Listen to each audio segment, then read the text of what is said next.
इतनी भीड़ क्यों लगा रखी है? फिर हलवाई, तेली औरत और पुलिस वाले ने अपने अपनी बात बताई। इसके बाद में जाट बोला थानेदार साहब से, मैं तुमको सारी बात बताता हूँ। मैं हलवाई की दुकान पर गया मिठाइयाँ खाने के लिए। हमारे बीच में सौदा तय हुआ था कि 1 रुपये में पेट भर मिठाई खिलाने का, पर मैंने 5-6 किलो मिठाइयाँ खा ली। फिर हलवाई की दुकान पर मिठाइयाँ खत्म हो गई, लेकिन मेरा पेट नहीं भरा तो मैंने मिठाइयाँ मांगी। हलवाई ने मना कर दिया और रुपया मांगने के लिए हाथापाई करने लगा। तो मैंने अपना रुपया बचाने के लिए हलवाई को 4-6 कस के थप्पड़ मार दिए और भाग आया। मैंने क्या गलत किया? अगर पेट भरकर मिठाइयाँ खिलाता तो मैं रुपया दे देता। फिर थानेदार साहब ने हलवाई से कहा कि भाग साले यहाँ से, नहीं तो अंदर कर दूंगा। फिर आगे जाट ने कहा कि साहब, मैं भागता भागता आ रहा था तो मुझे ये तेली दिखा। तो मैंने पूछा कि भैया पीपो में क्या है? तो इसने कहा कि जहर है।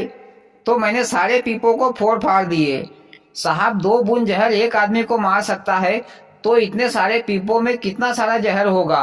ये तो सारे शहर को मारने का विचार बना रहा था, तो मैंने इसलिए इसके सारे पीपे फोड़ दिए। सीधे बोल देता कि इसमें तेल है तो मैं कोई पागल थोड़ी नहीं था जो तेल के पीपों को फोड़ता। अब आप ही बताओ साहब, मैंने क्या गलत किया? फिर थानेदार साहब ने तेली को चेतावनी देकर वहां से भगा दिया और बोला कि अब ऐसा मत करना। फिर जाट ने आगे कहा कि साहब, ये औरत मेरे से कह रही थी कि मेरा बच्चा रो रहा है तो मेरे बच्चे के कानों में फूंकता जा, पर साहब मेरे को कोई फूंक फाक नहीं आता है, और ऊपर से मेरे 2 बाप मेरे को मारने आ रहे थे।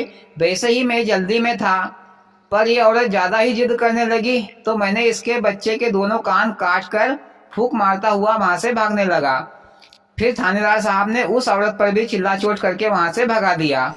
मोदी जी, थानेदार साहब को किसने बनाया? सारी गलती लोगों की ही निकाल रहा है।